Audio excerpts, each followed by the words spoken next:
Ready? Go ahead, Ron. Go fishing, but can't catch any fish this year either. I don't know what's Why wrong. not? You suppose age has got anything to do with that? Well, Walt, when did you first come up here to Bayfield? I think about in 1932. And what brought you here? Well, during my vacation, I was down in Chicago, and come up here, and I thought, boy, oh boy, is that ever beautiful, So I bought a little farm out here, $300. And the wife's folks was here, and they quit Chicago and come up here too. What was their name? But they were from Palm, P-A-L-M, Palm relation. Are they part of my Sand Island Oh, Palm boy, family? that's a big clique. That's, my brother-in-law's the last one of the And his name is Palm Leaf. boys, so the last of this family, this family. And one was chemist for Olson Matheson Chemical Company. He's service manager for the outfit. He died last year. And this was your wife's family. Yeah, my wife's What were her folks' names? Bill Palm and Amanda. And they lived here. Awful good people. They lived here in Bayfield? Yeah. So they lived on Sand Island. They never lived in Bayfield. Oh. And then they lived in Sand Island, and then from there they went to Chicago. And then they was in Chicago for many years. And then they come back to Bayfield again. Uh-huh. And where did you meet your wife? Well, her girlfriend and my boyfriend were pals. So she took Matt, my wife, along and introduced them. And I says, well, and I was staying in Superior. I was working in driving a cab. And I says, I was staying with people by the name of Ardell. And I went out in the kitchen and I says, oh, Ma. I says, oh, boy, for a black-eyed Susan, that's it, 6 months later, she's my wife. But, yeah, So you were married in Superior. 1925. And where'd you go from there? Well, stayed in Chicago until she was pregnant. And her folks was in Chicago, so she'd like to be close to her mother when the kid was born. Of course, we're both kids, So by gosh, I said, well, we'll make a living down there too. So back to Chicago. And I'm fortunate, I guess, because very, very ambitious and willing to work. As long as you make $1, that's it, So you just picked up and moved down there? Yeah, then I come up on my vacation, come up here. Did you stay out at Sand Island with her folks then? Then my brother-in-law, he was the one that passed away some time ago, He was work with the commercial fishermen, all the Alvis Moe and all the fishermen, Ole Olson and all the old-time fishermen. What was your brother-in-law's name? What was your brother-in-law's name? Thor Palm. Thor Palm. My brother? Brother-in-law. That you just. Palm. Thor Palm, Leaf Palm, Bill Palm, Howard Palm, he's out on the island now. He was over to see me the other day. Mm-hmm. It's quite a relation. Mm-hmm. Yeah, during World War II, they had 4 brothers in the Navy and the Army. They all made it. And Bill, Ed, Leaf, Danny. Yeah. It's a good bunch. Yeah. Well, Walt, when did you move back here then to Bayfield after Chicago? When did you get back up here then for good? Well, I come here permanently. Well, my brother-in-law stayed with his house up there, when I was still working for Honeywell. Well, that's 22 years ago. 3 years ago when I quit that. Then 10 years later, he retired from sailing. The doctor ordered him. He had lung trouble. He has oxygen now at home, at the machine, and there's also a tank. It takes a long way to go out somewhere where it takes oxygen. He's a good boy. So when was it you came up back to, when did you come back to Bayfield then for good, full I come time? back to Bayfield. Well, I've been on it so many years, that I'd be here in the summer and then in the winter. Well, the boys used to stay at the house in the winter. He was sailing, so there was no sailing, so he'd stay home. We'd come home on the weekend. And the wife and I'd come up here. I was living in Oak Cloud. I had headquarters down there, working for Honeywell in that area, all the territory, What were you doing for Honeywell? Hmm? What was your job with Honeywell? With Honeywell? Yeah.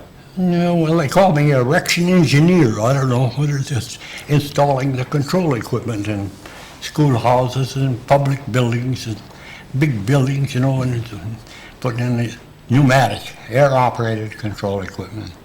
Yeah, you think of after serving my apprenticeship in 1922, you're working on air brakes. In 1965, you're still working with air. So then when you retired, Then I retired. which was what, how many years ago you said that you retired? I retired in 1965. That's 23 years ago. And how old are you now? 84. Just a kid, they say. Oh, God, yes. Well, tell us again about the furnace in this building when Valentine bought it. What? The furnace over in the other house. Remember when you helped Valentine fix the furnace? Well, Russ Valentine, his wife, they live in Chamago, Wisconsin, outside of Green Bay. Well, my brother retired, civil engineer for the city of Green Bay, and that's his girlfriend. I tried to call him last week on the telephone, can't get hold of him, and he said, got trouble, cataracts, died. So have I got the same problem. But he had surgery, operated, it wasn't too successful. But Mary's his girlfriend, so I called, couldn't get a hold of him. I've been trying for 3-4 times. I called Mary, and Mary says, Art, you want to talk to him? Well, I can't talk on the telephone with the hearing aids back, So my daughter says, oh, yeah, sure. My daughter does the phoning for me, Talk to Art, we get along real well. But he can't drive his automobile. Well, either can I, so it's all right. Yeah. You're worse than my granddaughter. She's got more dark paraphernalia that you ever seen. That tape machine. Yeah. Make a record, make a tape, But she can sing, oh boy, Is that right? and plays harp, Well, what are some of your memories of Sand Island? Some of your memories of Sand Island? What do I remember from Sand Island? Yeah. I'll tell you what. We used to go out there with my father-in-law and I, and old Fred Hanson, it's just quite the guy. And then my father-in-law, they brewed a little moonshine out there, So, by gosh, we was out there, and they got old Fred Hanson, he had a big piano. Behind the piano, there's a gallon of moonshine. So, by gosh, you give it to the old man, you know. And I said, oh, it's tough and too strong for me. I can't take that.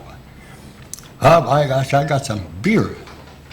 Here it comes, a quart bottles of beer, you know. So he says, drink up all, he says. I says, well, no hurry. Yeah, he says, but I need the empty bottles. I got another batch set.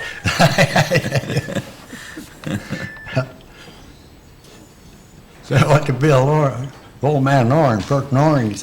He was going to fix dinner for my dad and I, you know.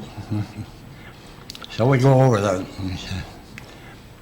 He talked broken Norwegian, you know.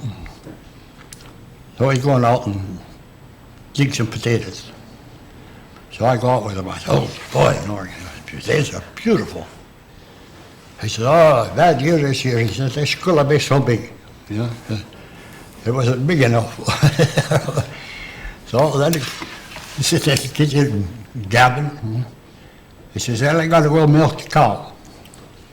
He says, milk a cow. I says, which one do you milk? I says, I'll take care of that. And I'm on my vacation from Chicago, you know, white shirt and white slacks, ventilated shoes and stuff, you know. He said, show me which cow. He thought that'd be something to see a guy from Chicago come up and milk a cow. You know. I guess he thought I was going to take him by the tail, pump milk out of him. You know. Oh my God. Went out there, oh boy, the cow got a big bag, you know. Put some hay on and put the bucket down there, and I go to work on the cow, you know. The pail is full of foam running over the top of the pail, and snoring, you know. Yes, sir, Christ, he says. You know how to milk a cow, too. He says, you don't know I was born and raised on a farm. Quite the guy. Now, did you go out there often to Sand Island? No, I was only out there about 2 or 3 times, that's all. So you haven't been out since the park has taken it over? No. Oh, I was out there 2 years ago. Harold Palm took us out trolling. We got 3 trout, 18, 20 inches long. He was talking about, he was down to buy a fishing license. What was it? $18 or $22 for a fishing license for a non-resident fishing license this year. Do you still fish? You still go out fishing? Oh yeah, I got a lifetime license, you know. So we got senior citizens.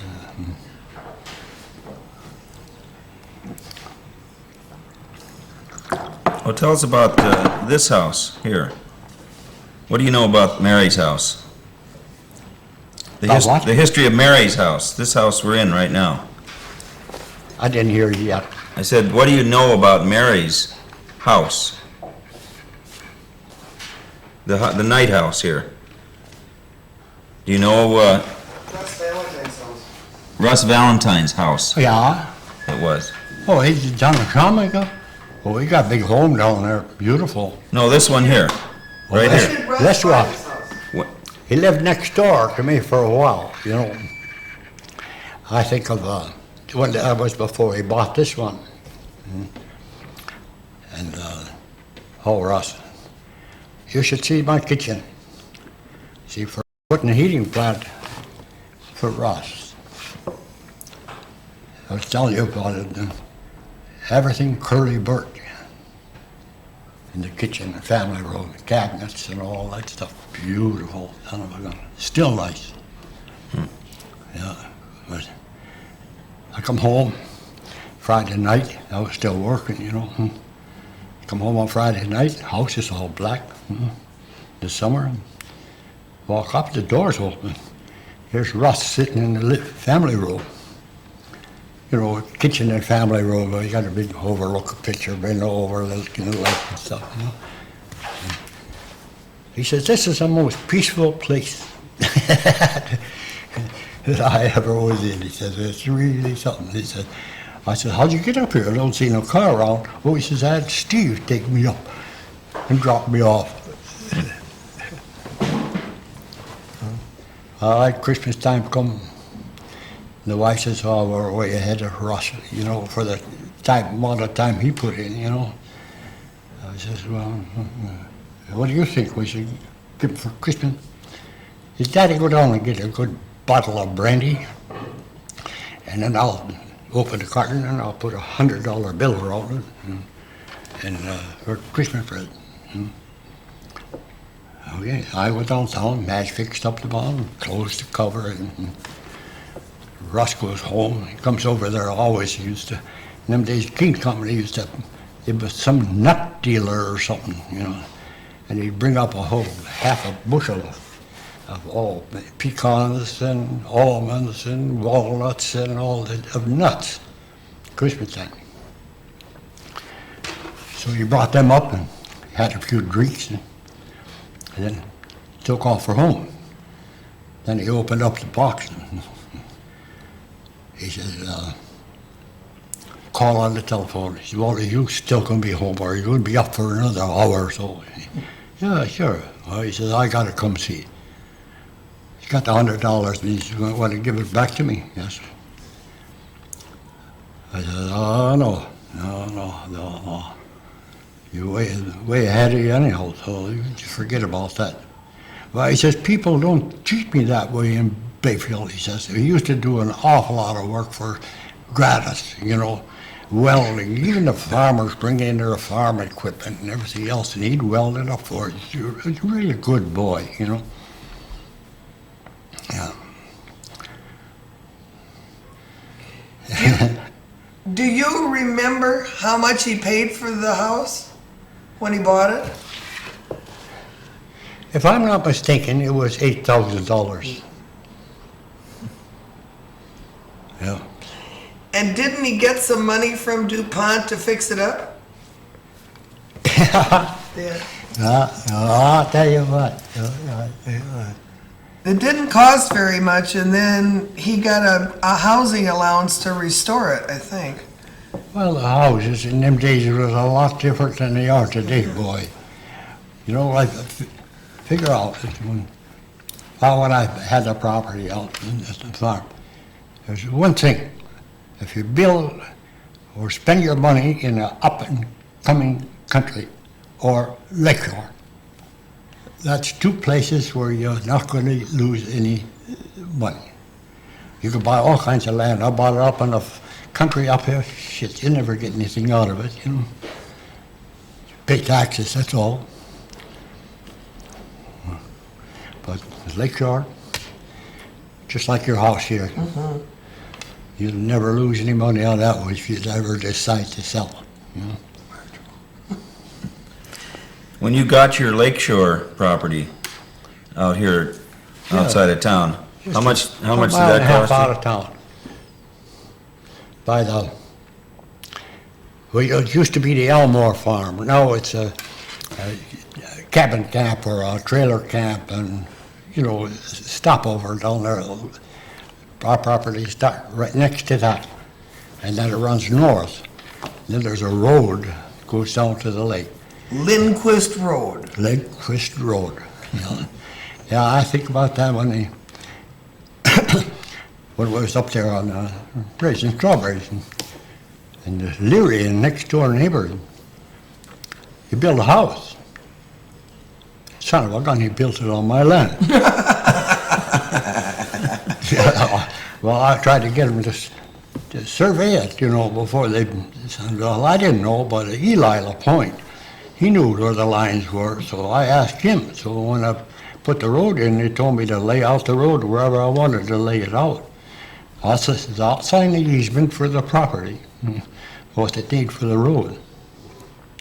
Son of a gun, we come up from Chicago, I'm up.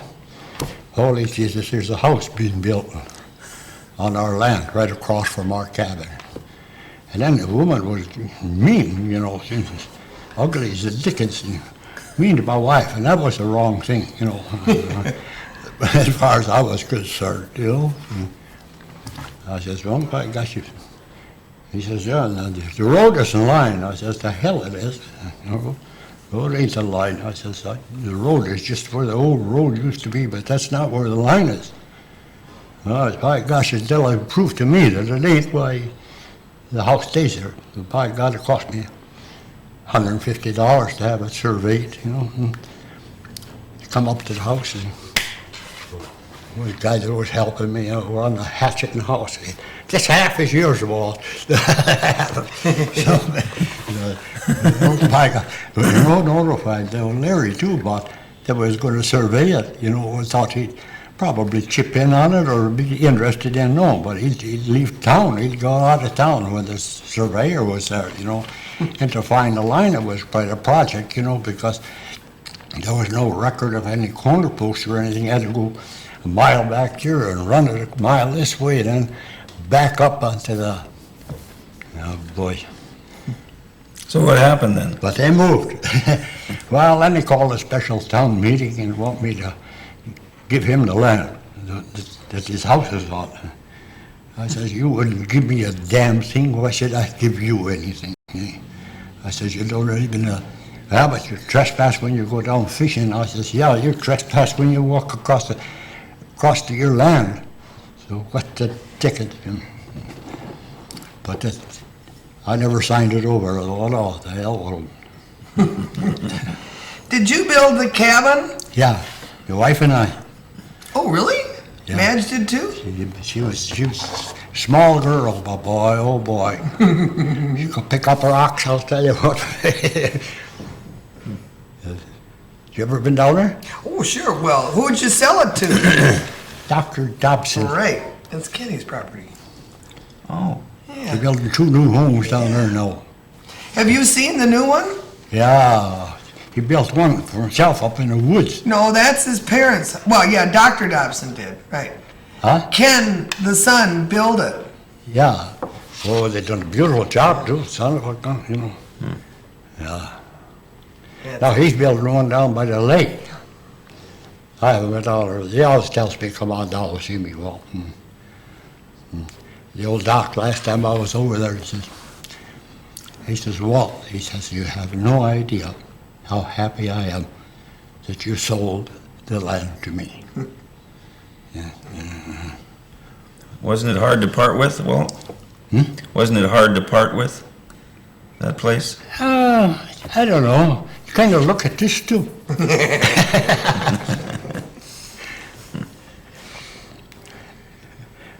Fix it up so of course then like I say, my wife, you know, I lost her, you know.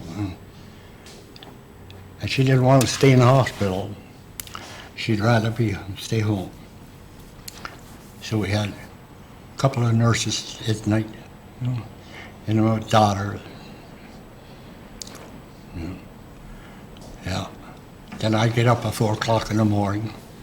Then I'd stay with her from maybe 3 or 4. Then I'd stay with her and hold her hand. Like I say, I was still on our honeymoon. And you were married how many years? 55. Yeah. She's a good girl. People say to me, how could a gorgeous girl like that live with you for 50-some years? So we celebrated our anniversary, 50th anniversary. I said, simple? What do you mean simple? I said, well, she was a glutton for punishment.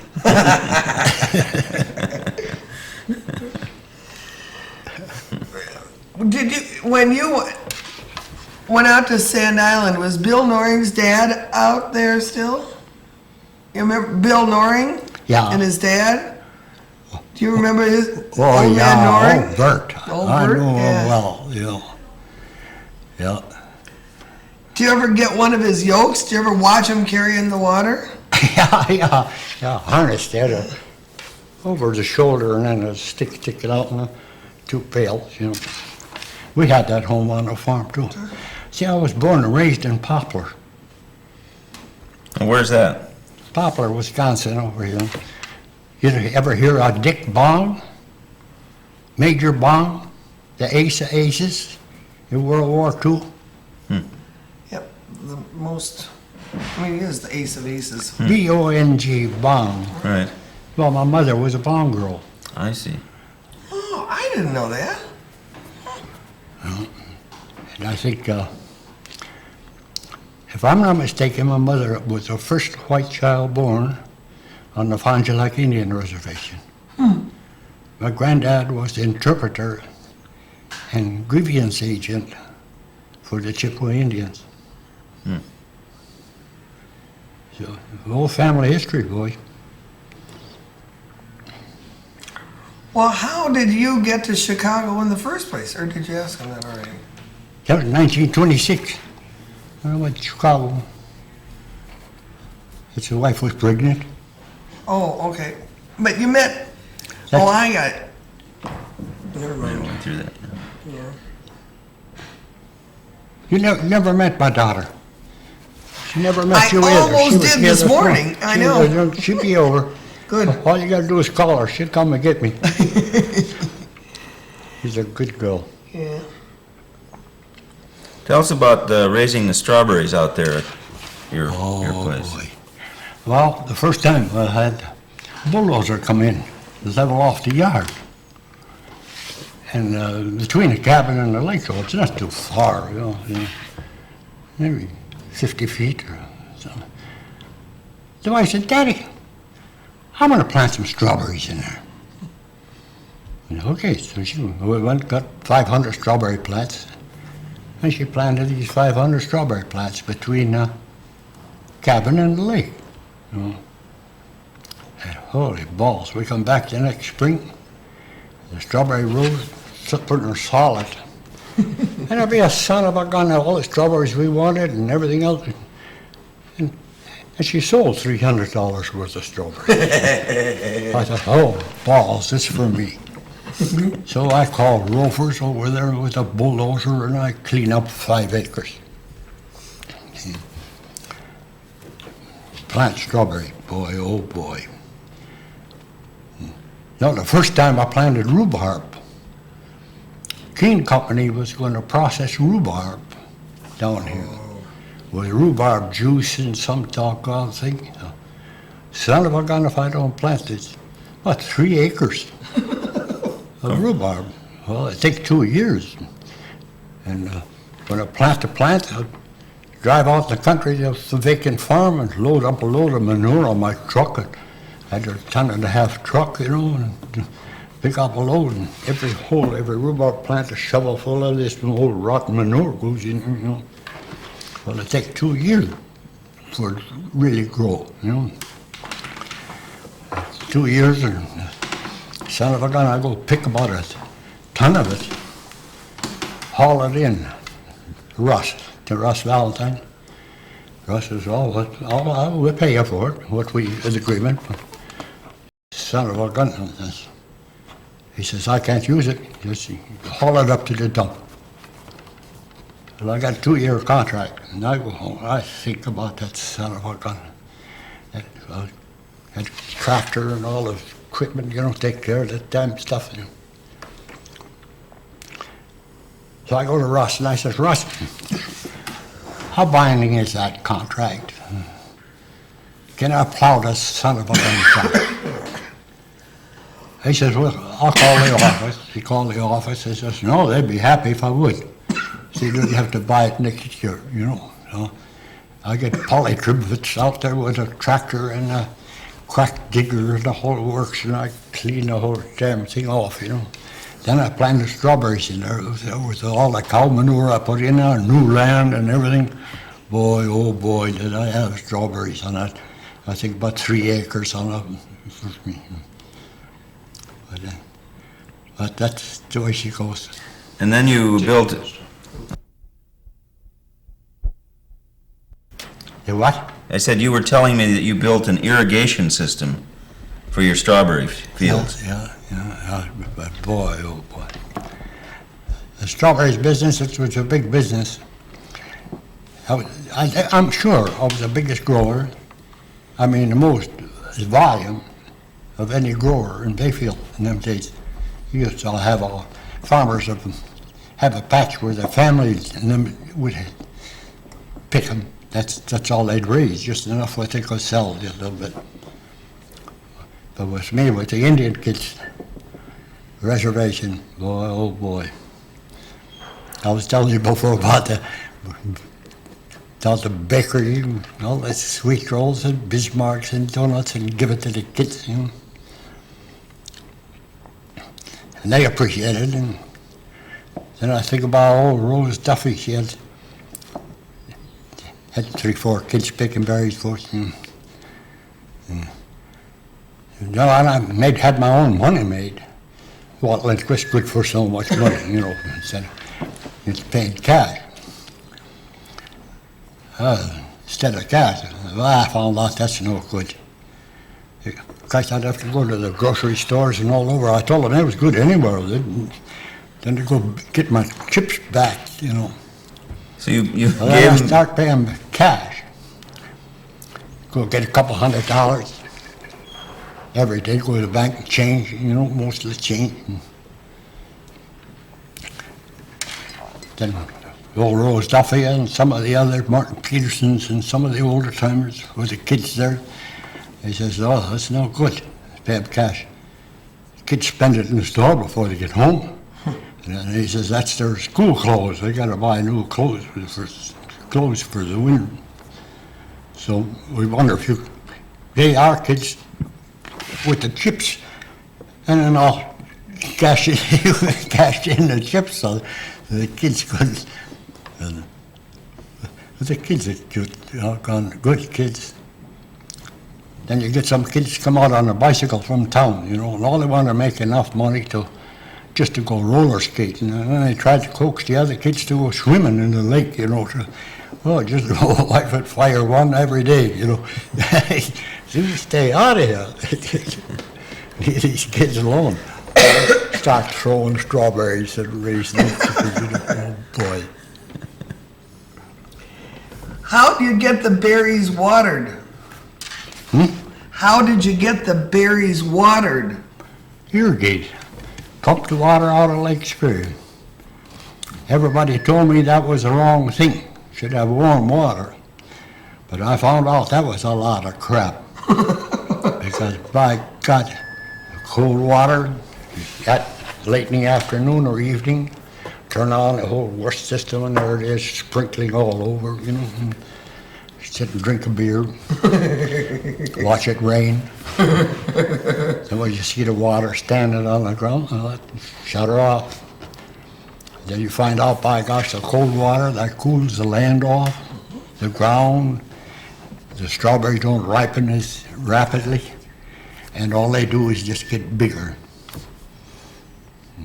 Boy, oh boy.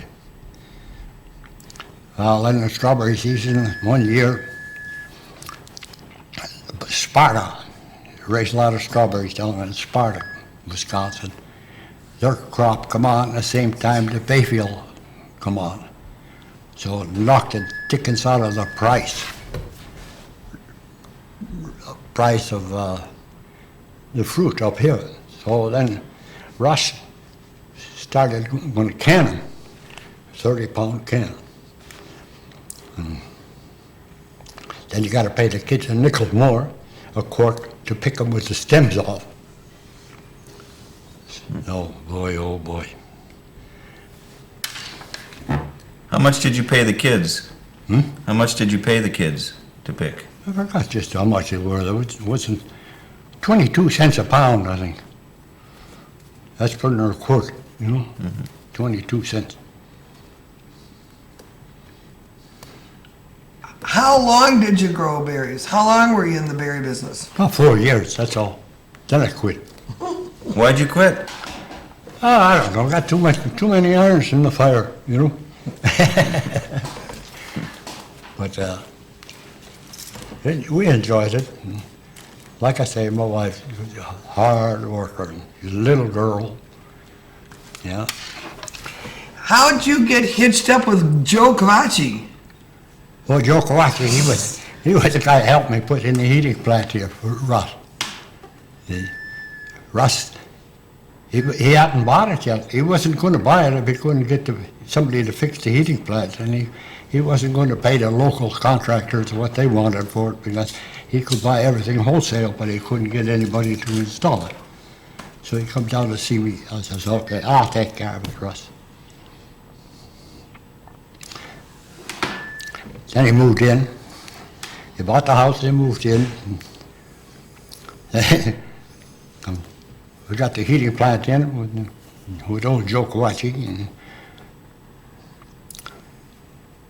And Russ comes down and says, boy, he says, you got to do something else. He says, before we started, he says, Steve's got an icicle hanging about that wall.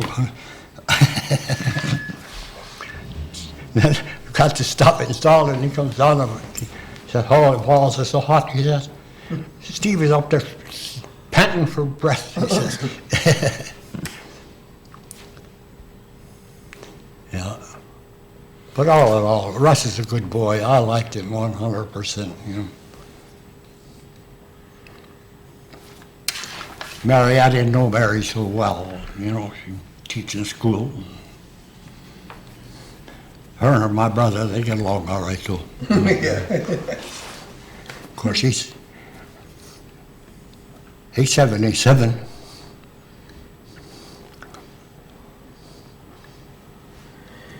But still going. Still going. Seems that people live to a ripe old age here in Bayfield. Yeah, that's the old timers, you know. There ain't too many of them. Son of a buck, I'm getting up amongst the last few, you know. Yeah, well, I miss you guys in the morning at Maggie's. And all the terrible stories I used to hear. It's a nice, clean living. Yeah. Oh, you smoking, Mary? Oh, yeah. Oh, then I can have one. Oh, sure. Oh, yeah. Oh, There's the ashtrays right there. oh, thank you. Yeah.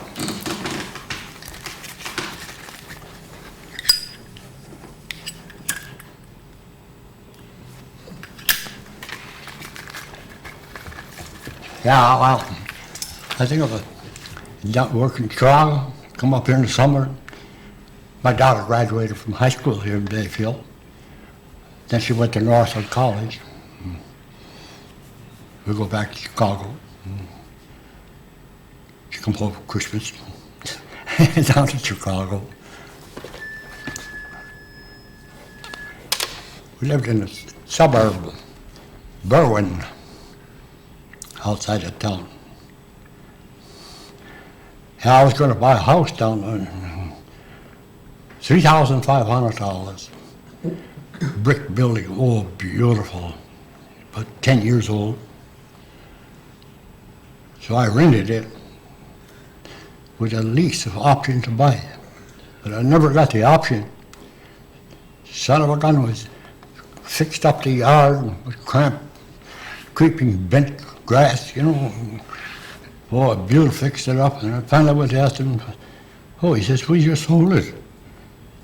After we got all the decorating done and everything, painting, all work, you know, inside decorating, they sold it. Jesus. So by gosh, son of a gun, the next door we're thinking.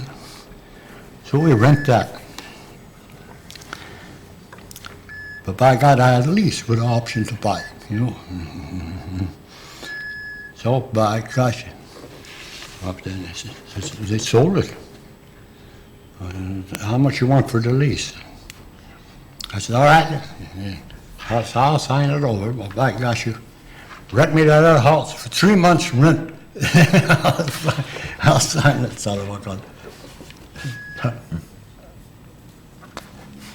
What do you remember, what are some of your favorite memories of Bayfield? Huh? What are your favorite memories or stories about Bayfield? About Bayfield? Yeah.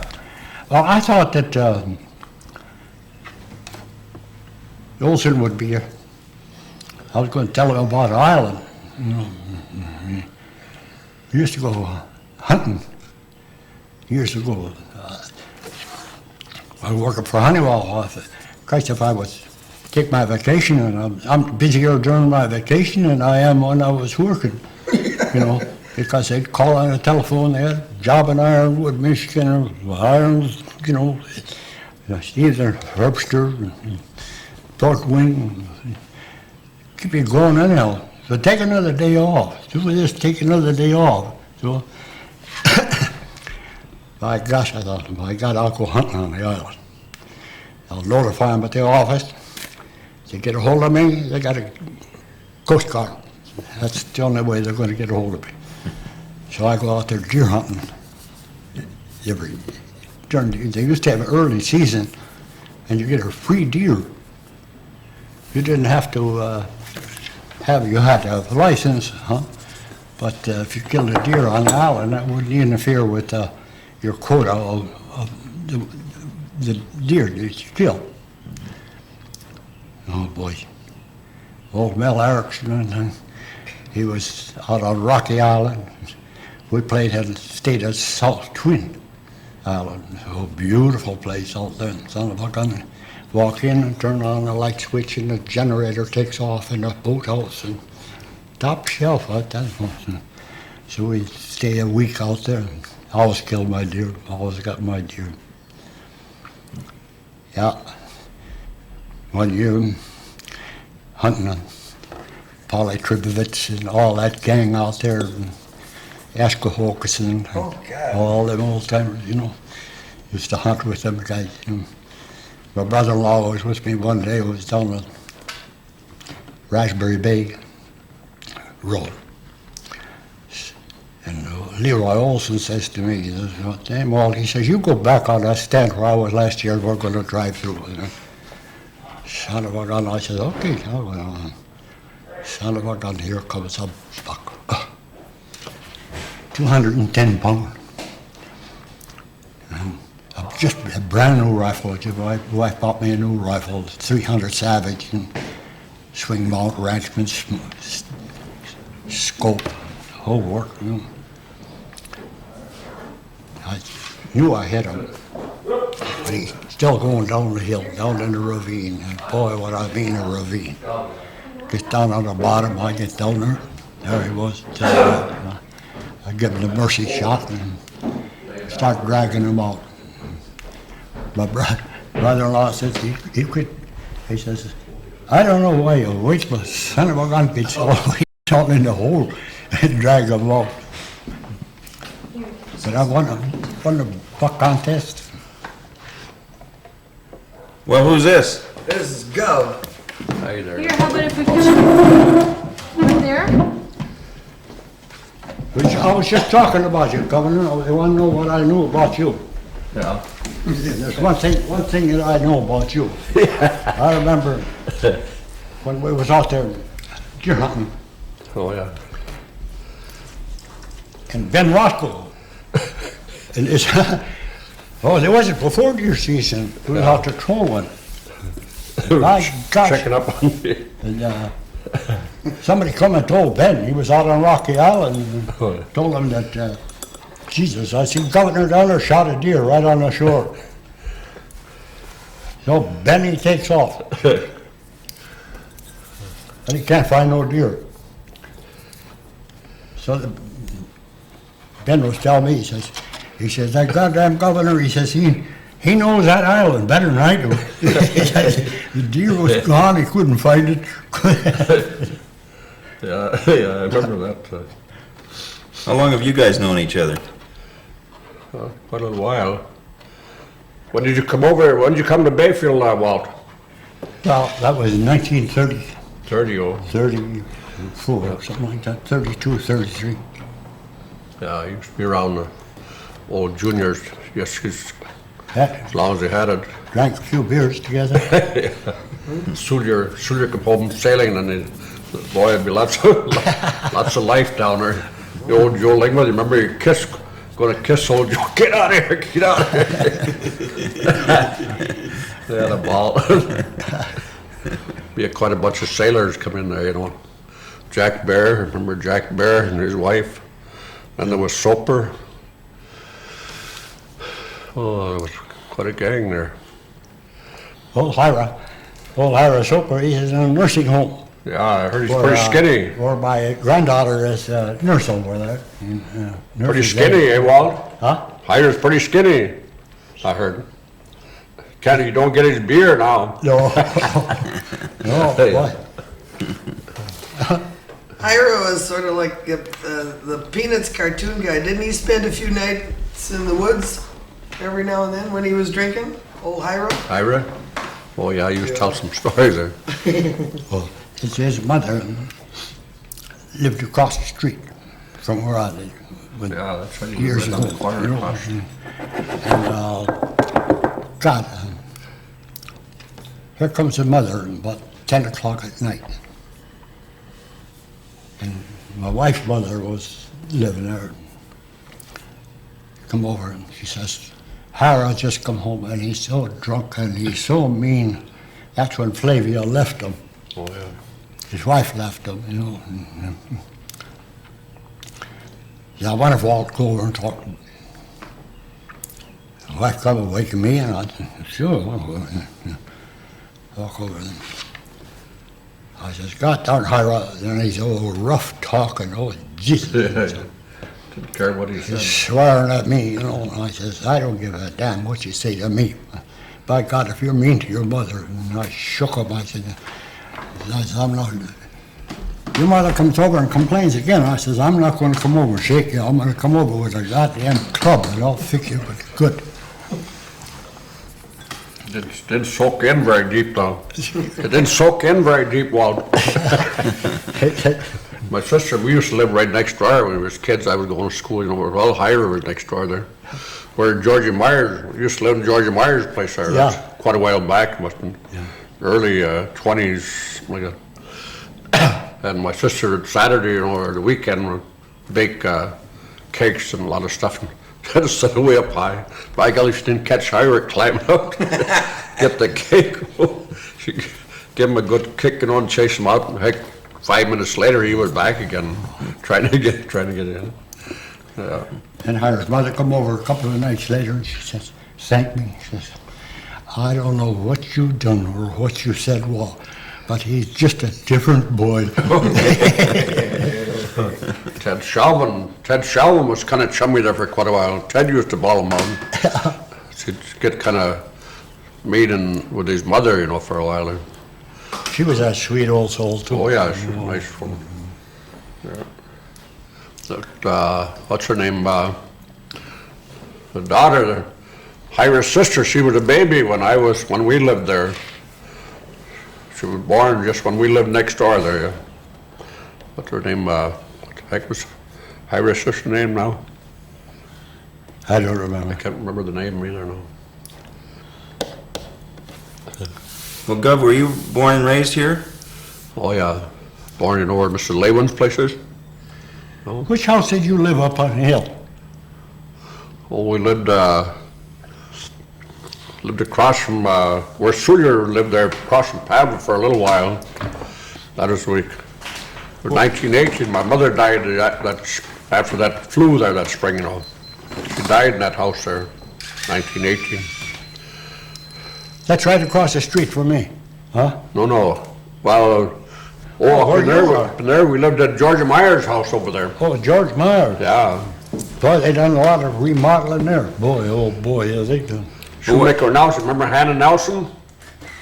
Remember Hannah Nelson? Siver, Mrs. Siver? Mrs. Roy Siver, Hannah? Yeah. Well, that was Nelson's wife. And they had that house for a while there. Yeah. Then they moved to Washburn. He was a Shoemaker Nelson, they called him. Oh, Starfield. Yeah. He was quite a guy. Well, when did your folks Yeah, come that's- here? Well, House, and there was a big long barn. Used to be able to drive, all that driveway right in the middle of the barn. You could drive and put hay up on both sides, up at top, see? Right on the Say that again. cow here. Oop. Go, say that again. Where was your farm? Was not Galaz's Where farm? Johnny Hauser had the stockyard out there. It's mine now. Yours now? Yeah. Is that where you got your horse? Yeah. Well, eventually. Oh, that's where I run here. I'll be darned. Yeah. So who put up the log cabin out there? Yeah, there used to be a big long red wood log barn there. By the cabin? No, it was over, used to be the driveway, that road comes up from the bridge. Okay. Comes right straight up. Oh, okay. It was right on next to that road that come up there. We had a big barnyard there, and used to, who the heck was it? I think it was Ed Erickson was kidding me here not too long ago, but used to get quite a kick out. Well, in the summertime, there was kids like Pep Peterson's brother, and then there was one they called Gangster Nelson. You remember Genevieve Nelson, the other side of town there? And this Tony Dernis used to be out there. They'd pick berries for us, you know. And then at night, when we heard them drunken lumberjacks come up through there, you could hear them way down the road. They'd be singing and having a heck of a time. And they generally had a sack full of eggs they'd buy along the road, some farmers, you know.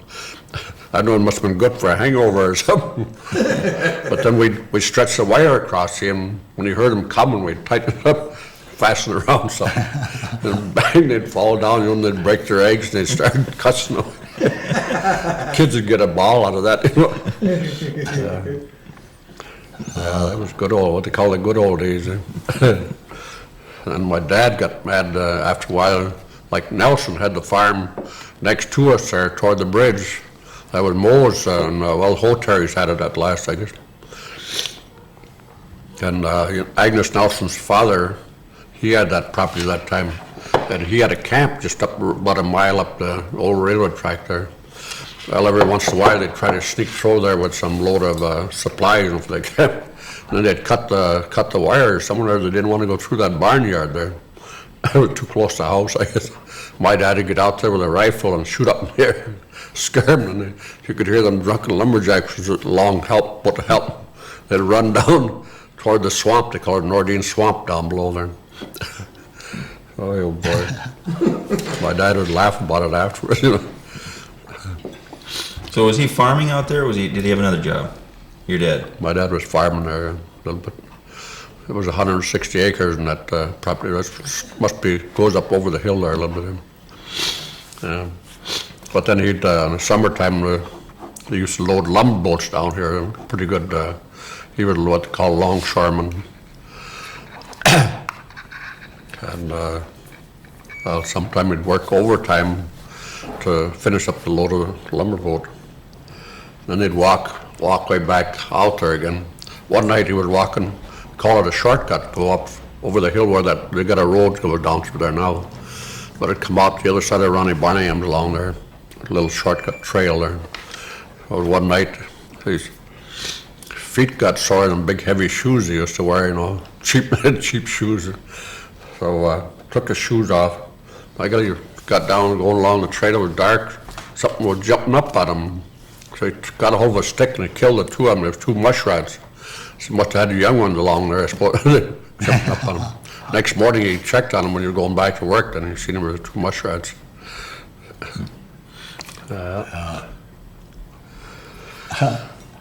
No, when did you move to town then? We moved in. Well, we were staying in town, see, like when my mother died in 1918, we lived down at Elvis Mo's place for a while when we had the flu during the winter, I remember. And it must have been towards spring we moved up in that Packard house, they used to call it, right across the street from Pavla. And after my mother died, well, my dad had it in his head he was going to want to go back to the old country. Oh, he sold every darn thing, so it took 1919 before we got sold out everything. The farm and everything, you know. He only stayed over there 9 months, and then he was ready to come back to Bayfield. So then, we come back in 1920. Over in 1919, come back in 1920. To which country? Or Norway, Egersund, Norway. Egersund, Norway. You ever been over that direction? Yeah. I wonder, Heidi Nelson was over there, pretty close. Yep. And the Dolls have gone back, Carl and Bob and Oh, yeah. Fred and their dad. Carl all went back to Eckerson. Jimmy Erickson was saying his dad went over a couple times, but I never remember. It might have been when we was gone someplace. Yeah. Well, I know Helena went over once or twice. We got an aunt there that's some relation to Erickson's too. There, I don't know just what it is. She's in the rest home now. She's over in her 80s, you know. So how old are you now? 79 in April, 28th of April. Born 1909. Yeah. How old are you, Wally? You're 80s. 4. 84, yeah. Michael, you're not too bad. He's just a goddamn kid. Yeah. How old is Dawson's older than you then, eh? Dawson Hauser? Huh? Dawson Hauser older than you, eh? I think Dawson and I are just about the same age. Yeah. I think my brother was a year older than Dawson. They went to school together. Oh, yeah. My brother Ted, yeah. Did he pass away or did he still live in Washburn? Passed away, yeah. Yeah. I used to see him over in the store once in a while, Yeah. a couple of years ago. I would find some long johns at one time, like John Bimmy called them long johns. Yeah, I think of Ronnie Barnham and Bobby Gurnall, or Bobby Vannerer was there. Gee, don't buy any of that. He says, Governor, got lots of that stuff. You'd be out on the ice all the time. he was engineer at the sanatorium. Your brother was engineer at the sanatorium, wasn't he? No, he wasn't an engineer. He worked on a lot of handiwork around there, I guess. All around. Harold Holt was engineer there, you remember? Fireman. Harold Holt? Harold Holt, yeah. He was the last one. Remember old Aney? Remember old Aney was there? I was down at Junior's that one night. I think Old I- Aney come down. I think of old Governor. Doc Moody. Oh, yeah. The Pretty doctor. good guy, Doc Moody. Used to stop at a bar and then shuffleboard and them things. I was pretty good at that, you know. Boy, oh boy. If I want to bet $5, okay. I beat him. He said, now we'll play for 10. Doubling the stakes. Okay, right for 10. We lose about $20 or $25. Well, then he said, no, that's enough for me today. I said, I'll buy a drink then.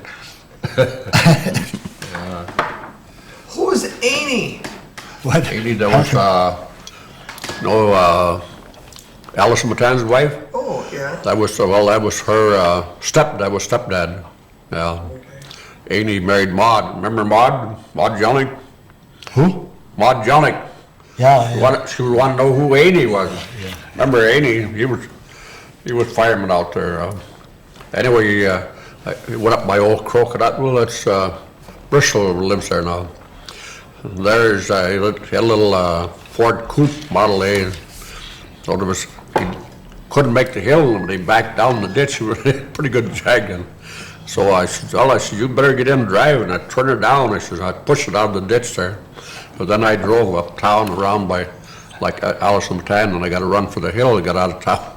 It snowed a little bit. It was fresh snow, you know.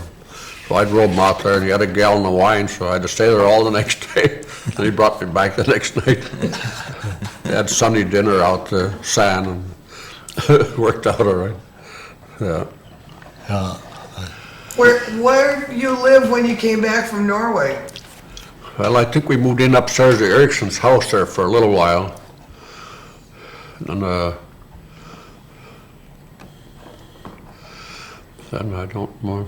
I think that's when we moved down to that next to Hires there for a little while. Wasn't too long though. Then we about just maybe a part of a year. Then we got in this house where I live now. Lived there all the while since then. Well, there was my dad lived there. I used to be out on the island most of the year round, fishing, putter around. Had a little deer meat, canned bear meat and deer meat. Which island? Manitou Island. Yeah. How'd you get the name Gov? Oh, that was a long story too. There was Mel Matson and Mel Erickson, Johnny Sansom, Lawrence Grant. Oh, there was a gang of us. I think it was probably a Sunday Saturday, no, it must've been a Sunday night because, of course, the Ericssons, I was against their relegation. I never went to show. And, but we were standing outside the show, waiting for the show to start, you know, and this one Wallen that led the block over, Marvin Wallen, they called him Senator for a while. So, well, we got the Senator here, we gotta have the governor, and I had new suit, brand new suit on, and well, there's the governor. It stuck with me down Chicago. I used to call my business agent for work, you know, in the spring there. He couldn't figure out who the heck I was, you know. Hjalmer, Olson, Bayfield. Finally he said, "Oh, you mean the governor?" He said, he knew who it was.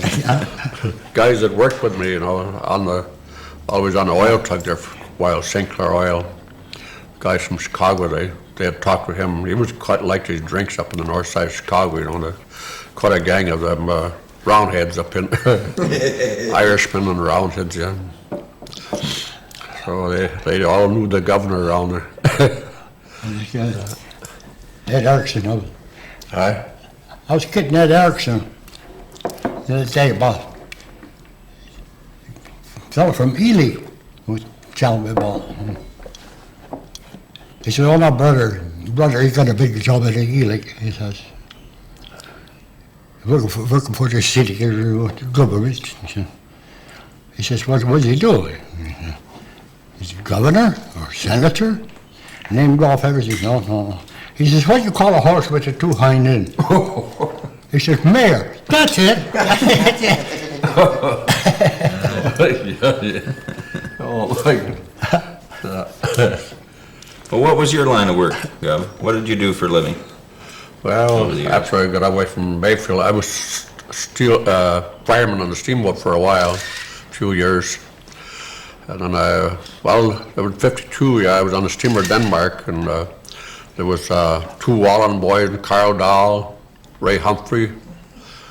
Which guy was supposed to go on this oil tug, St. Clair oil tug. They were bringing it up from Houston, Texas.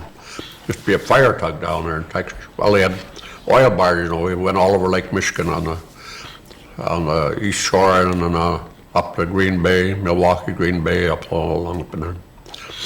Yeah, so I got to be a tankerman, and at first we started out, John Bamey was with us too, that's right.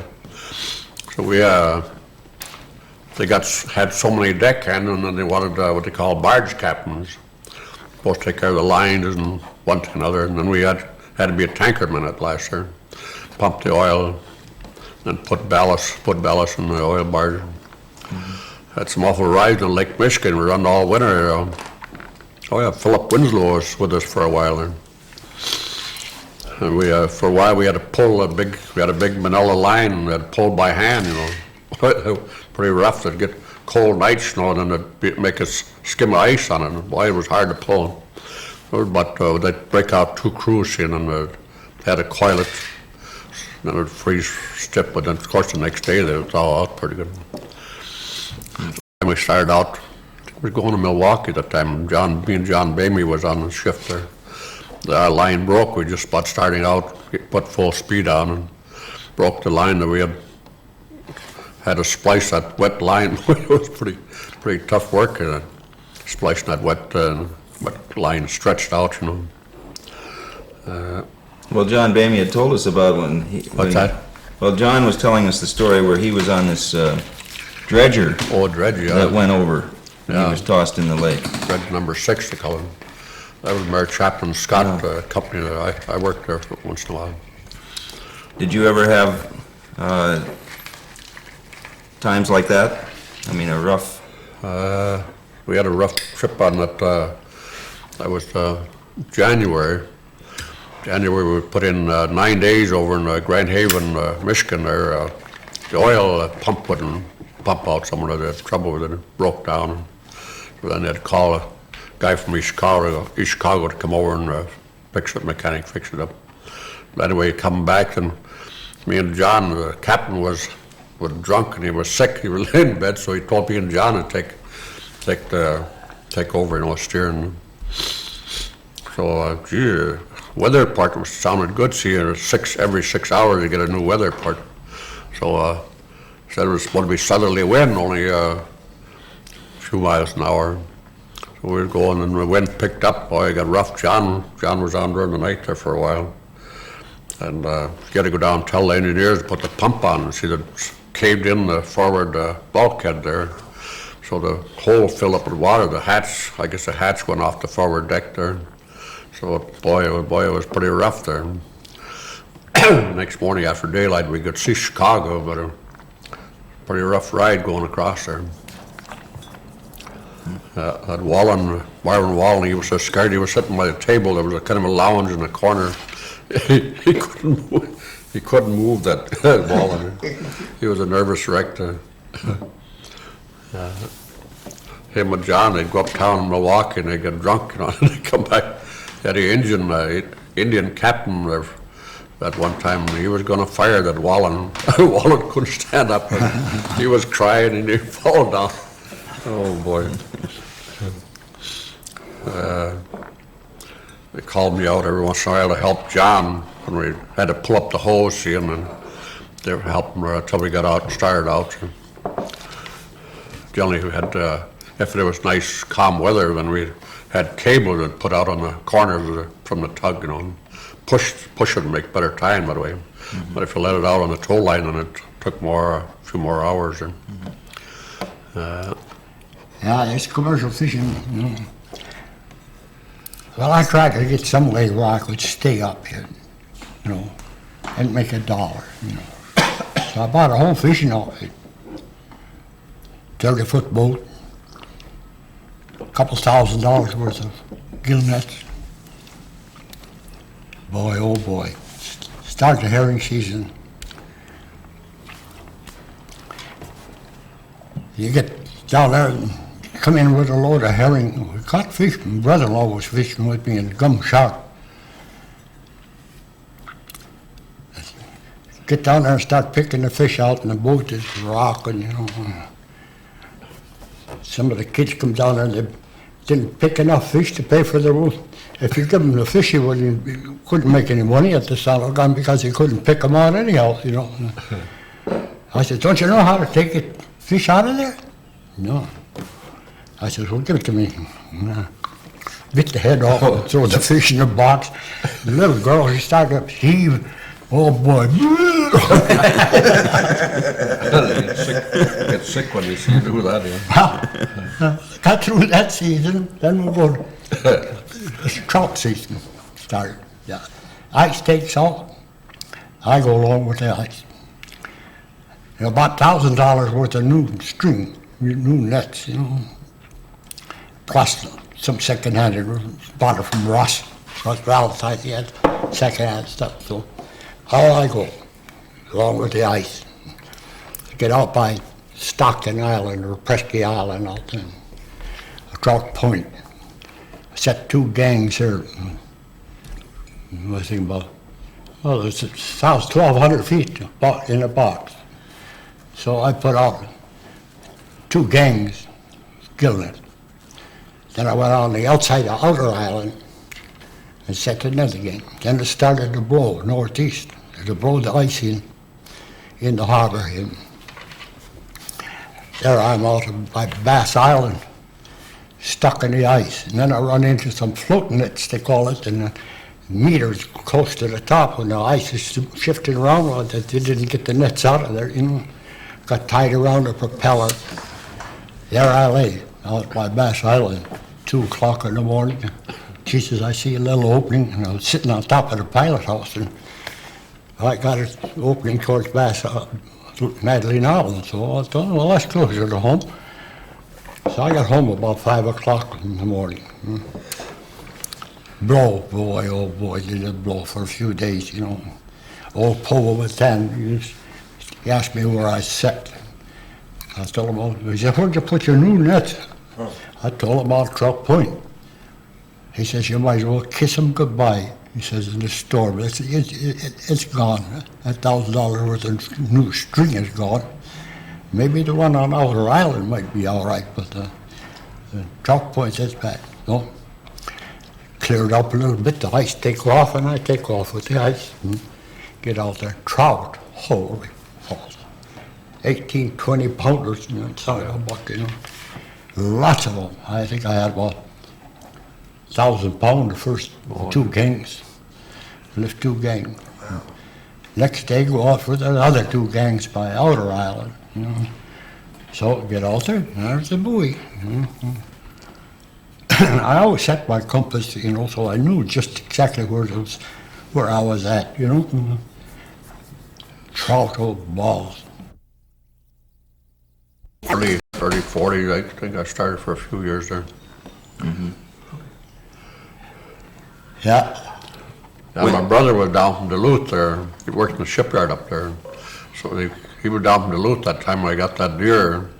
I lifted a string of hook line, you know, over by south end of called North Twin. We just call it brownstone. The old fishermen call it brownstone. Well, it was South Twin and North Twin. We didn't get too much fish, so I run over toward the round Rocky Island reef there. That's when Wasco's brother and brother-in-law, I guess it was. Sore. They come trolling around. They had the conservation skiff. Well, that's me and my brother went up in the bay on the west side of Rocky, northwest side of Rocky, and baiting them hook line, and got this little buck was swimming in the water right off the point there. I wrapped him in the head with something there and pulled him in the boat there. So I cleaned the deer up, took the innards out and all, and I slashed the lungs a few times. I thought maybe it would sink. Anyway, it drifted on the beach there. And that's when them fellas finally come up in there after we pulled out. We went out and set the hook line out to our devils that way. Okay, Mary dear. Yeah. And they sent out a notice for Wasco, you know, and the fish tug there. He come out the next day while he was sweating and looking around. Good thing I had it packed in a box of ice up in the ground, what they call it, ground cedar. You know. Thank you, dear. I think Ray and Leo Gagnon fishing. They were great hook fishermen. Yeah. So I thought, by God, I'll try that too. So I buy a meter and snoot lines and hook, and I'm going to try that. So I go set the bait net and out by Presque Island. It's bloats, they call it. Bait without that mean. So by gosh, I set this, I don't know, I had 500 hooks. Had them all ringing, you know, on the fish box, you know, so you pick one and take a bait, throw it in, you know, and run the line out. And a couple, 3 days later, I go back there, I was going to lift it, and I got down lawyers like this. Yeah. On every one of the damn hooks. And trout now and then, but boy, these doggone lawyers, well, I don't know how to take them off. Get them out of there, try to get the hook out of the son of a gun. So I run the son of a guns into the Pushed boat. up your arm, around your arm like a snake. Get the down, My brother used to get mad. Get the down, and I go see Leo, Ray Gagnon, and ask him, how the devil do you get the hook out of him? He says, it's simple, he says. Snap it, he says, if the string breaks, he says, either the hook comes or you can tie another hook out of it. But he says, you'll never get the hook out of it, it's just clear down in his gut, you know. They swallow right now. But I never could They're an get eel one. like. Give them a jerk like that. If they're heavy enough, see, then they come right out. Something. But my dad used to have a little stick, it's about as long as your arm there, but had just a little short hook on the end, or crutch, like you'd follow your line down, shove it way down there, give it a shove and come right out. But like them guys that see, they use 1,000 hooks in a string, Gagnos, and some of them guys they didn't want to muck around with it, so they just give them a jerk, and sometimes they'd break the either the hook, or sometimes they'd break the line, or call it the snoot line they call them. It was linen. They used to use a double, and then the fish would twist it up just like one strand almost, you know, that was strong then when they twisted it up like that, you know. Yeah. Well, how long did you commercial fish, Bill? Oh, I didn't commercial, but I was 47 when they were fixing the highway out there. I got crippled up in a car accident. Must remember that time when I rolled over with old Flake. Oh, Got in a car accident with old Flake. Remember them guys from Chicago? There was two other guys from up from Chicago. But Flake was a criminal lawyer down in from Melrose Park there. Well, this one guy was brother-in-law to, no, it'd be Flake's son-in-law. Old Flake, he was getting up in age there. So then the other guy was brother-in-law to this other fellow. They had an 8-cylinder Pontiac. They'd come up. They was going out to see old Flake. They'd heard they was out to Sharp's Tavern. Remember where Sharp's Tavern used to be? Bernard Murata owns a place on just this side of that now. It's called the Hoot and Holler Gang. The Hunters had it for a while at last. top Anyway. paper shack. Yeah. Huh. So they didn't want to go back the highway. They said it was full of stumps and big rocks. Hard on the hood. Car was all overhauled, you know. Big 8-cylinder Pontiac there. So I go through the turn road. I said, you better watch the turn. There's short turns there. That old Flake, he was quite a talker. Oh, I'll watch him. I'll tell him. He said he was in the front seat, and me and this other big tall guy used to be a checker on the Northwestern Depot down in Chicago there. Anyway, come down the last turn, you know, up from the highway there. And old Flake, he was talking too much. He forgot about the turn. We rolled right over in the woods there. 4 tires was cut out just like they were cut with a machine. Cut off the rim, you know. Oh, yeah, boy. Driver went through the windshield, and this other old Flake, he had one knee stuck down between the emergency brake and the transmission clutch there. And I guess that big guy had me for a bumper, because I was laying a bunch of glass with a case of beer on the floor. There was 2 bottles out of the whole case. It wasn't broke. I was laying a bunch of glass there. While this big guy, he took us out of their car. They were afraid it might start fire, you know. I must have hurt my back, because they had me laying on a cushion there, and then there was remember Kenny Blongy? Yeah. Isaac Blongy's boy lived up, or Charlie Brown lives up above Pavlov's there. Well, him and his, while they were married there was a wedding dance out at Sand Bay that time. So they were coming in from there, they picked us up and took us down to Sanitarium for a checkup there. It was the army doctor, Moody wasn't there that time. So I said, set this chum somewhere. I thought it was out of joint, you know. Oh, I better not touch that, Michael. It was broken there. Then they took me to Washburn there. I was there about 3 weeks, I guess, in the hospital. That hurt my back there. They put some hot lamp treatments. That didn't help much. Helped why they had it on there, but otherwise it was no good. But then I was walking around with a cane for a while. Oh, thank you. Sap was starting to run.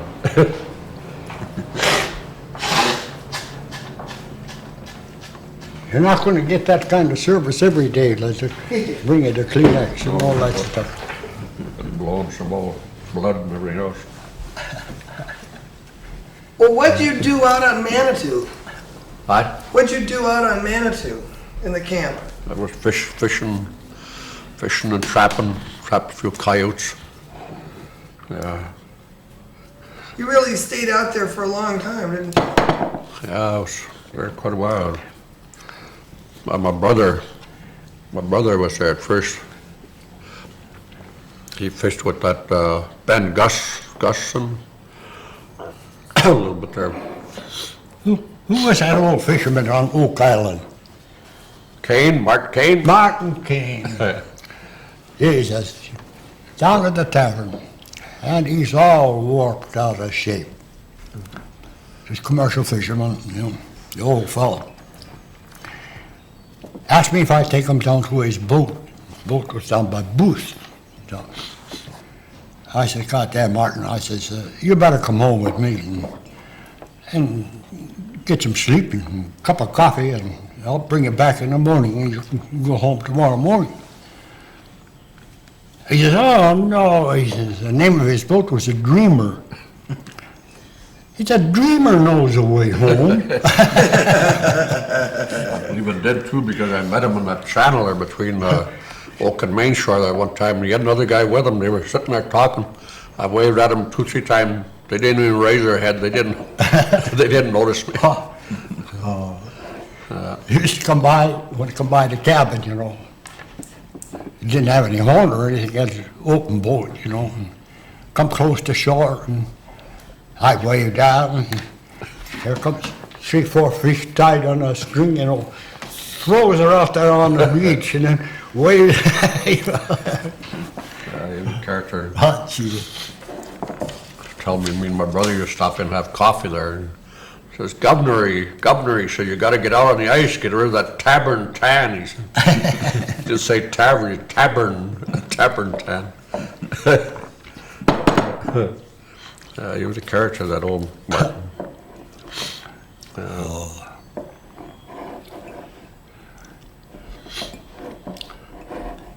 what are some of the others? Attorneys there. There was my brother and a fellow, that old Carl Ludwigson, a fisherman, who lived. They had a cabin next to Julian Nelson's place on Stockton Island, up in the bay they call it Nelson Bay up on the north side there, or northeast side there. So they stayed there, were going to fish some herring there. They didn't get no herring. Pretty soon they moved down to Corey Bay on Stockton there. Thin ice would make and would go out. They couldn't do no fishing there. And they picked up an old cutter, you know, for a driving cutter, you know, sleigh, and they put their stuff on there, piled up the stuff on there. So they were going to go around over to Manitou that time. There was a couple of fellows stayed there. This Hanson, John Hanson, he lived there a long time. Swede, or Norwegian, I guess. His son used to be in the choir at Norwegian Church years ago. Well, anyway, when they come down, there's high rocks along the shore before you get to, there's a bigger ravine by the clay banks on Prescott Island. Then this other guy, he didn't know much about the ice, so he stopped. There was a crack in the ice. Shouldn't have stopped right there. But he stopped and the sleigh went and plunked through. But then my brother, he was acquainted, he had a little axe along, and they cut some poles and they made a corduroy, and they had to get down the ice, get some of their nets and stuff off the sleigh. There was a sack of oatmeal, it blowed up like a... They threw it up on the rocks there.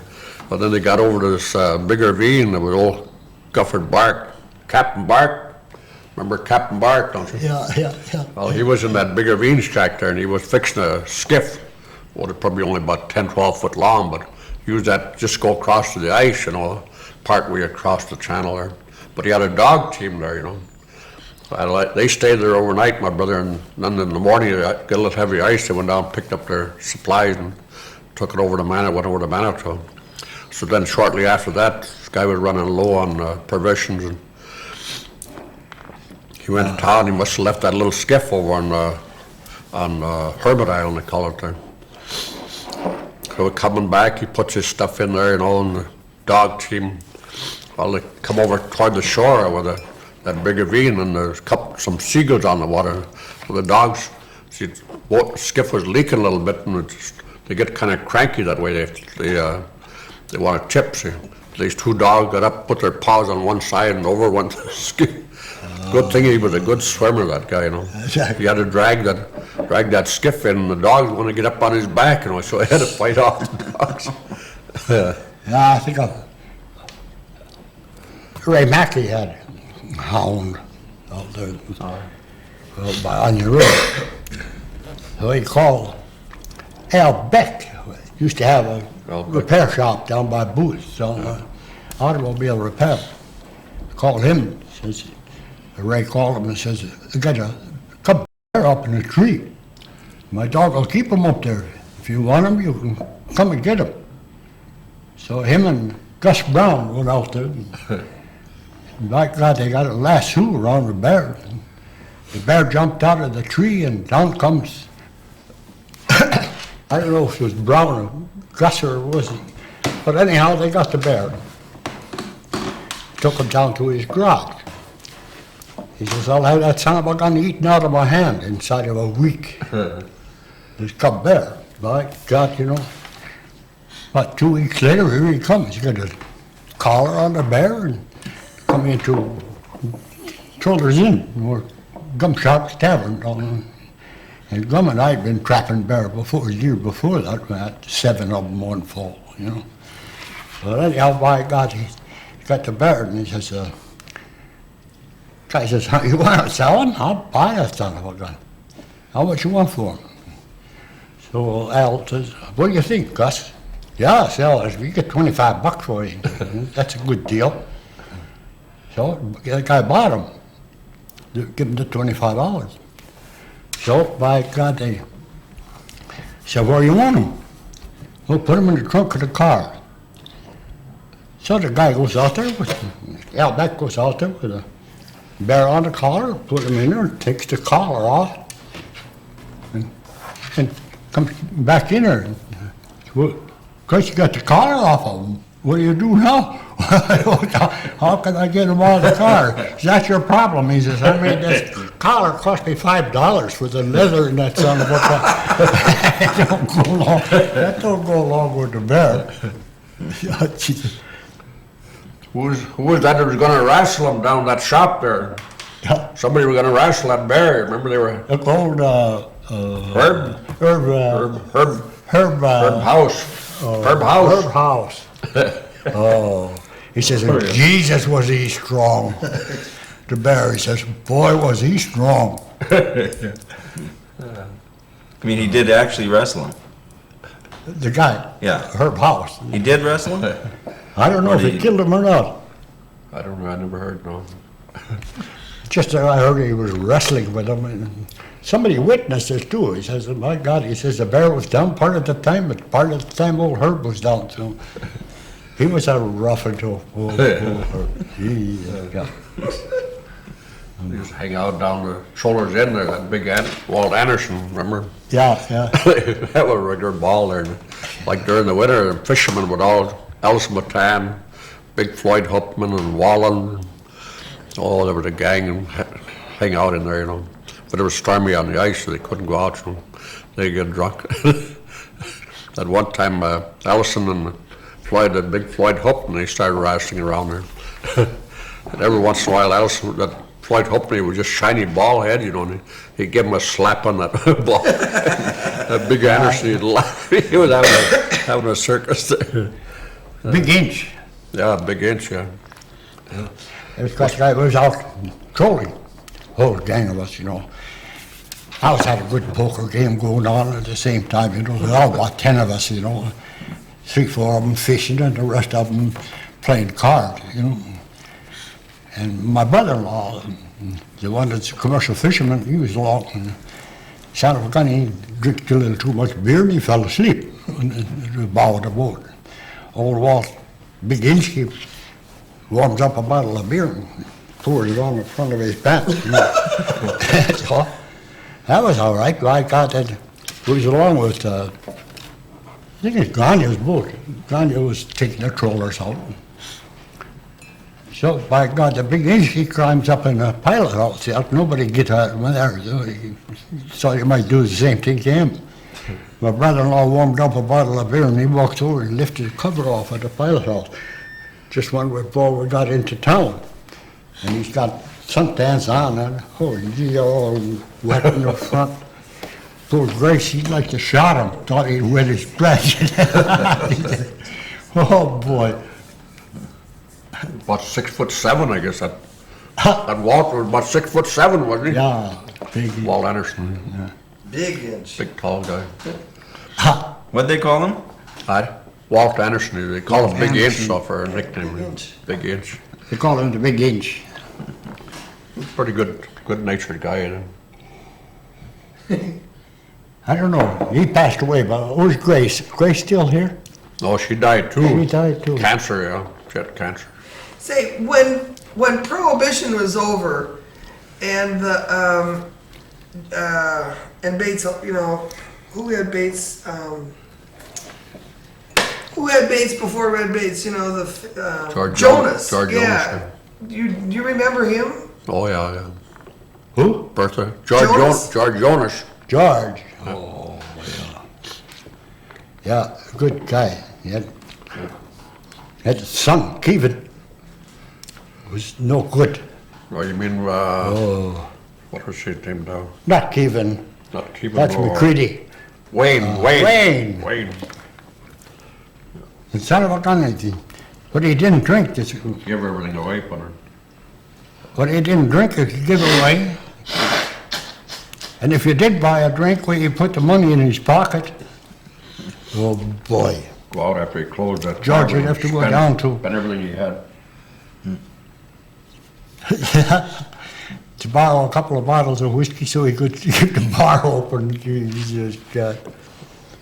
But where'd the back bar come from? Did Jonas bring it over from Ashland? You know, the, I think so, yeah. He had a big looking glass there along, what, that's still there on the side? it's on the wall, yeah. Yeah. People said by the bar you could see everything was going on. Yeah, George and Bertha. George could go hunting with me. If Madge would go down and play cards with Bertha. George liked to get out too, you know. What sinus, Walt? You got sinus trouble? Oh, yeah, yeah. Froze up on me, too much cold beer. That was Mark Twain says I had water on the brain, my hair fell in and drowned, he was bald. That old Olson Batan's dad was a comical old guy, boy. Albert Batan, his name was. He's real bald-headed and used to have an old comb. And, I got to comb my wavy locks. Which one did they call Solly? Who? Solly Batan, who was that? Solly, he had the fish dock down here years ago. He had one boy, Grover, he was a big guy. The Indians, he hired just about all the Indians down there. So, I think when they put that natural gas into Bayfield, it was a superintendent of the job. The damnedest guy you ever see. You meet him in a gin mill, give everybody a drink. He was from Oklahoma or Texas or wherever it was. His son of a gun, if he gets jagged up, he drove off in the end of the city dock and drowned. And nobody knew where he was or anything, you know. And finally, somebody got on a city ferry and he come over into the dock, said, "There's a car down there." Ed Erickson gets over there with the crane, lift him up, and here he was inside this goddamn.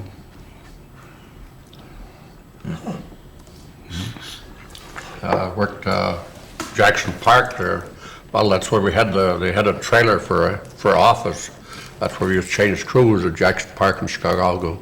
I was working for that Mark Chapman Scott that time, but we put in a big fill from you know where the McCormick place is, down along the lakefront there. We had to put in a fill along that shore, and they put a new highway come in, and there was supposed to be a clover leaf going in there. See? Well, anyway, one Sunday there was 3 or 4 white guys. They were racing toward Michigan City, going across, blowing northeast, and heavy waves. They had too much power. They flattened these aluminum boats right out in the swamp and drowned there. So then the following Sunday, then there was 3, 4 niggers. They'd done the same thing. So they washed Monday morning when we come to work. Well, it was about 7 days, I think it is, and they come up seeing. So the young fellow in the Coast Guard, they picked some niggers up. Says they never seen such white niggers. They were salmonized. They were all polished, you know, from them rocks there, rubbing up and down. Never seen such white niggers. Back when Juniors wasn't Juniors at the beginning, was it? Was No, Yeskers. his mother and dad had it for quite a while. That must have been quite the place in the old days. Yeah, Roy Matson, Mel Matson, the big brother, he was quite a drunk for a while there. Remember old Roy Matson? Well, he fell down the cellar hole. They had an outside stairway going down, and he fell down there and shoot. I don't know how much money he got, but anyway, old Ed Yeske says, "You better shut up, I'm going to throw you out." He says, come on outside, throw me out. He said, I don't know, he was a character. Do you suppose we'd ever get Junior to talk? I doubt it. He's funny that way. He don't fussy. He don't like to go around and tell anything. Like No, around. I know, but the stories that we can tell about him are pretty good too. Oh yeah. I know some too. Yeah. Was it true? Did he really close it down on Thursday night? Or lock the kitchen door on Thursday night? Oh, you'd get mad about something. Heck, he'd close right now, right away. And that old Ronnie Barney's dad, he was kind of a swamping for him, you know. So there was one morning I was coming down. I used to go right down my street and cut down in there, you know. And here comes old Barningham walking up there. I don't know where the heck he lived over there someplace. Going back down you going down to Junior? He said, you just threw me out. He says, he locked the door. The kitchen gas stove, he had it turned on and he didn't light it, seeing, so there was gas all over the floor. He was afraid that old Barningham, it was all lighted, just piped, afraid it was going to blow up, you know. So he chased him out and locked the door until he had to swap it up there, you know. So yeah, I said, I'm going down. He let us, he opened the door, he let us in right away, you know. So then Junior, he'd like to get playing cards with me. He'd give him $3-4 for swapping, you know. And we'd sit there and play, and we'd get the money away from him. Doggone you, Junior, he said, you did it again. He said, got all my money.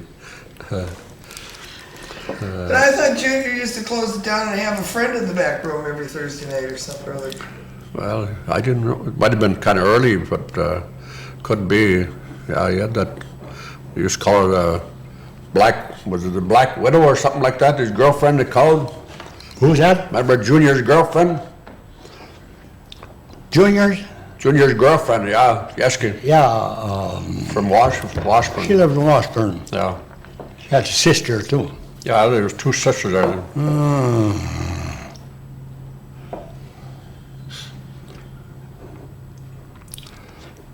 She wound up with cancer. Oh, Junior, his dad used to have a wind sled.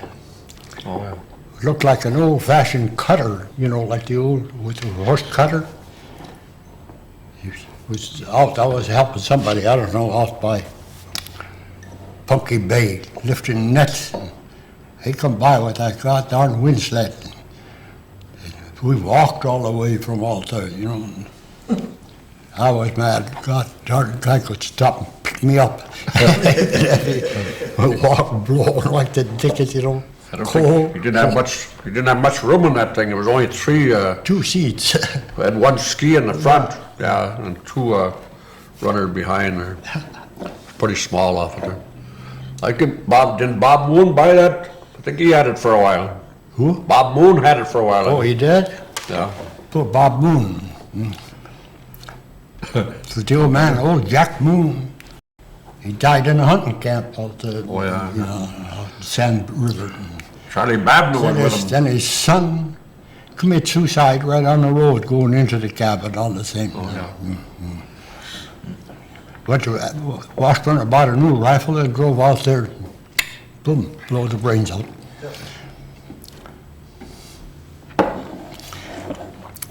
Ruthie Moon retired now. Aye? Ruth Moon, Yeah. she retired. She's been with Lexbury Light and Power, I guess, for 35 years. She used to go down the tavern and take her brother home on a dog sled. He'd get all drunk out of shape. Remember that one time we were down at Junior's, and he was in there, that younger Wallen, Orville Wallen, his name was, married a post girl from Ashton there. She was a nice girl, but anyway,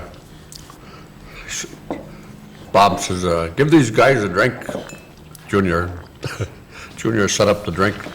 Look at there, Wallen, he says, he showed his billfold. He didn't have a penny. Give them all a drink, give them all a drink. He didn't have a penny. Junior just shook his head and laughed. Otherwise, it's funny if he didn't fly off the handle, he'd threw him right out the door. Used to get mad at that Bob Sunquist. calling Washington every once in a while, and he'd throw him right out the door. Oh, boy. He had no temper, that Junior. I know, it's funny because he's such a mild-mannered guy when you're just talking to him. Yeah. Shy. Oh, I lived right up the street, you know. That's, God, that's Who's that, Moon? 40 years ago, right by the Iron Bridge. Up that way. Yeah, well, the first house next to the bridge on that side. Oh, We lived there for a couple of years. Oh, yeah. In the winter, not in the summer. Summer we were out on the farm, you know. That's when Madge's dad was bad shape, and she wanted to be close to him. Yeah, I think about actually, Joe, when he was working for Martin Erickson, Oh, yeah. taking care of the cows up on the farm up there, you know. And he'd come across this iron bridge, and we're right on that, right off in the road, you know, so he'd stop and weekend when I'm home, you know, I stop in and have a drink or two. And so, by gosh, Christmas come, and he says, Matt, can walk come over to my house?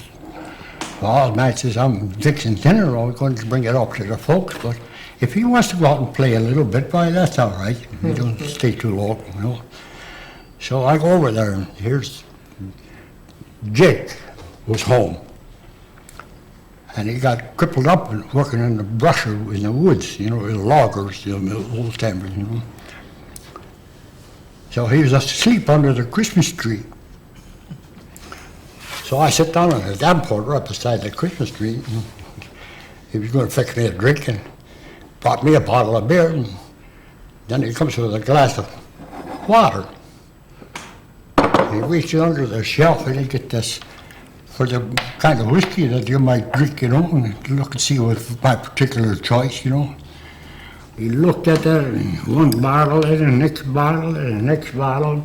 Finally found the right one, and he takes the glass of water, and he pours that on the flowers. There was flowers planted on this planter, and starts pouring whiskey in the same glass. oh, God. Were you with Ed when you used to go steal, was it Old Man Moon's Moonshine, moon? yeah. Or whose moon was it you guys used to go, okay, Mumbling Joe, just a block over there. Yeah. Francine lives there, you know. But there was no street in there. See, there was willows, full of willows down that street there, down that old ravine. Used to be a ravine in there. And there was a big sewer pipe come out there. Water just run down there. All there's water running that ditch up above there, below my place now. But anyway, there's a lot of branches and leaves and stuff from them willows there. And this Buddy Vazell's dad, Johnny Vazell, he knew Joe pretty well, and he'd go in and tell him, oh, he says, a federal in our town, you gotta hide your moonshine. So he'd go over in this ravine there, next to that sewer there, and he'd hide it in the brush and leaves there. And us kids was only watching. We knew right where it was. Like when the morning he got out of there, we was right there and grabbed it. We'd take it down, a bunch of us down, generally over in the ravine here, we'd have a party. And then one time we got this Art Singer used to sell moon right where the community lunch was. You go down and just go through the back room and then down in the basement. All it was dirt walls down. They'd sell moonshine. But anyway, right next to Trollers Inn, there was Charlie Ladd.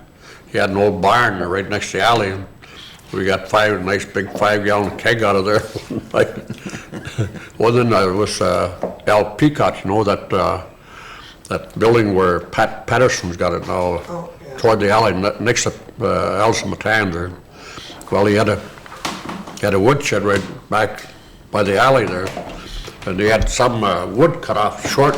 He had wood piled up, you know, it's all split piled up, but he had some short pieces there, and we had a feel in there in the dark. We'd feel for them short pieces, and they knew there was a bottle. We got a lot of moonshine out of there every once in a while. There was characters. Hebert's like, well, Ed's brother-in-laws. And there was quite a gang, like this do the ball and used to go down off the old Moose Dock there. This one that's still there now, but it was kind of long that time. Plus there was more water in there that time, it seemed like. Anyway, this old Lloyd Basher, he'd come in from Cat Island. He was making moonshine out there. Then he'd drop these big jugs down there, and he'd put a little float on top, So this Woodrow Bowen, that was Morty's younger brother. He was a good swimmer. We'd have him swim out there and pull that buoy into the dock. Oh boy. Say, did you ever know Bert Hill? Oh yeah, Bert Hill, yeah. Not too well, but my dad knew them guys pretty well. It was, like his father-in-law there, that Doll.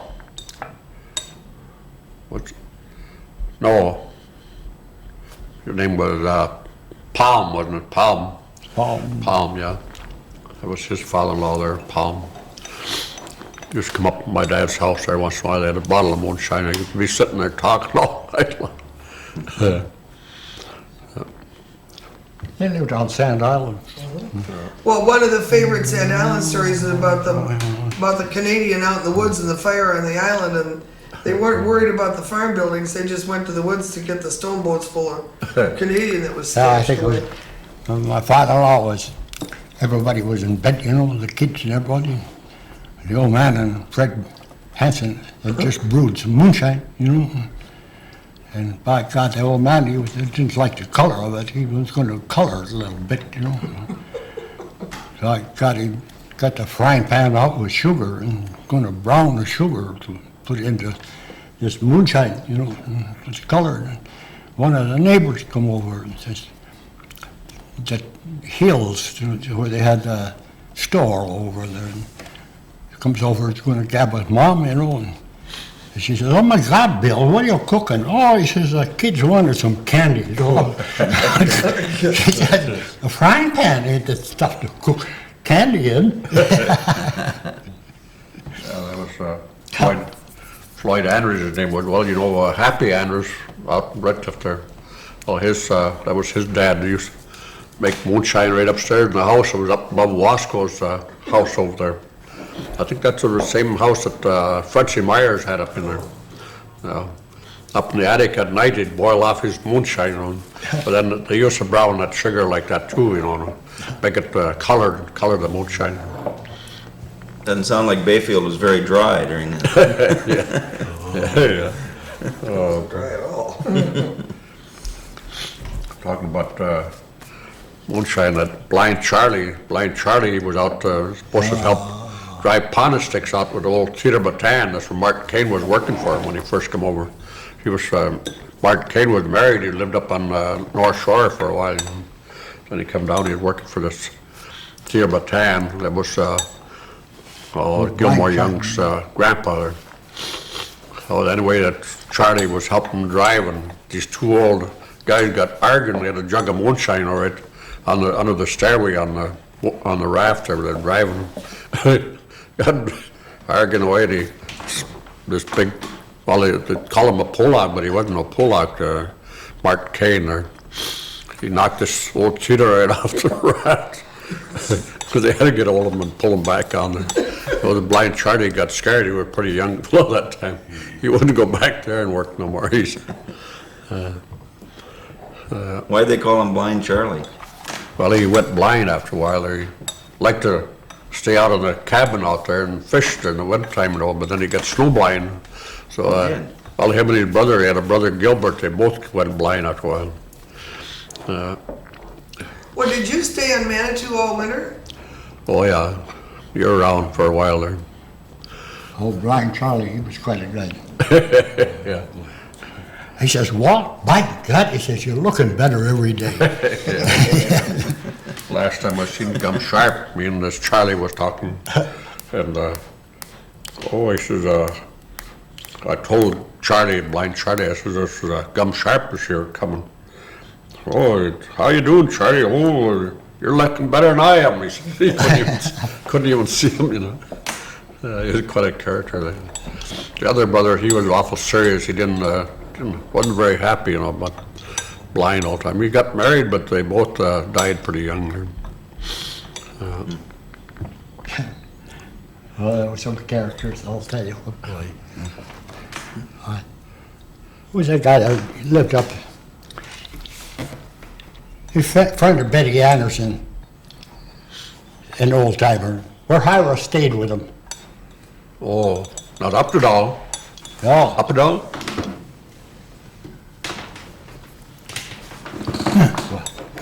anyhow, David Gladden? huh? David Gladden? No, Oh, where, you mean where Hyra stayed up there at last? yeah. Oh, I don't know what his name is, Dutchman, he lives up on Myers' old farm up there. He used to be a stonemason, yeah. Short guy, lives up on the hill up here. He does now. Yeah, he lives up there now. Oh,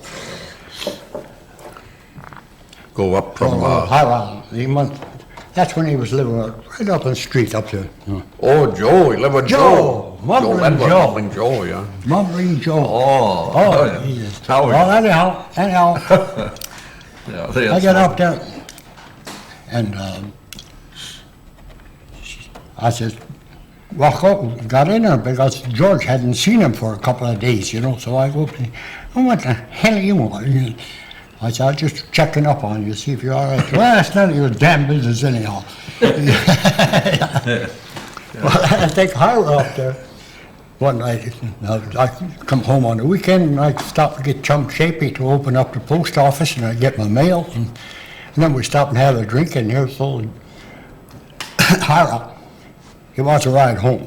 Take him home. And then I can't get him out of the car. He wants to sit there and gab. You know? I said, get the hell out of here.